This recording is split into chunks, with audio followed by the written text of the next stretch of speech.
The untold truth hiding in plain sight. From the kingdom of Kush to the today Ethiopia.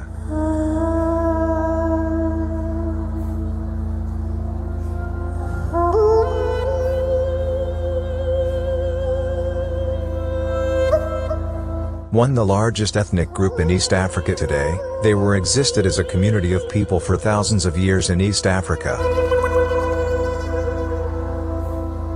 Available information clearly indicates that the land of Kush, Nubia, or the ancient Ethiopia, in Middle and Lower Nile, was the home of the Kushitic speakers.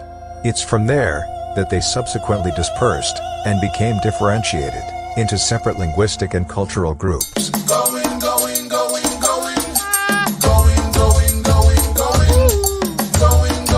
According to Marjorie Perrin, 1948 British historian and writer on African affairs, the emigrant Semites landed in a continent of which the northeast appears to have been inhabited by the eastern groups of Hamites, often called Kushites.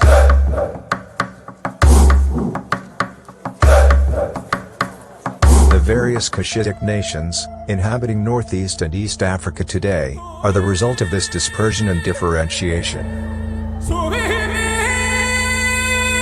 The Oromo form one of the main groups with all tradition and culture of Kushites, starting from Nubia, spreading southwards, and then east and west, occupying large part of the Horn of Africa today.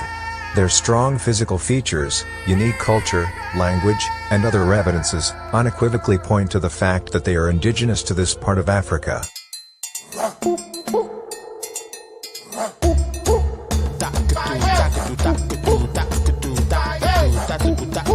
Many historians have clearly mentioned that the ancient Egypt land Black Kmt or Kemet was stolen from native African peoples, or the ancient Oromo ethnic group. The untold truth, hiding in plain sight, is that the land Egypt today was taken by brutal force and subterfuge by European and Pale Arabs of that time. So Egypt has a very long and an interesting history, but the Oromo's land really is Egypt. Egypt is the Oromo's land. Egypt was taken from ancient Oromos. Even the linguistic evidence, because I was surprised too in doing some linguistic study. In fact, now I even want to learn Oromifa. That's why I want to learn Oromifa, to get it right, how they say it. I like to learn that, because it's a etymological linguistic search. There are several groups of people in East Africa very closely related to the Oromo today. For instance, the Afar and Somalis are very similar to Oromo in their appearance and culture.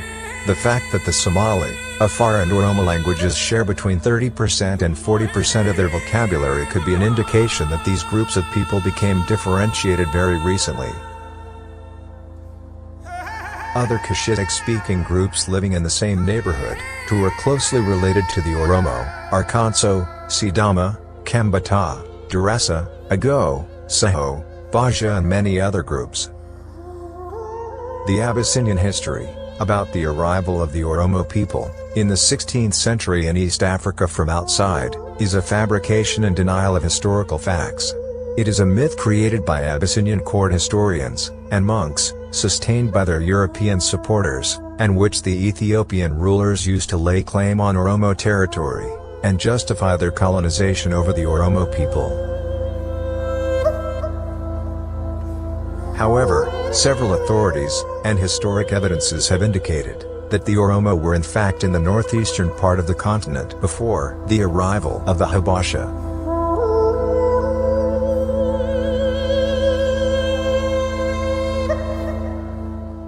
This short documentary is brought to you by Isaac Mo, from Bultoon Media.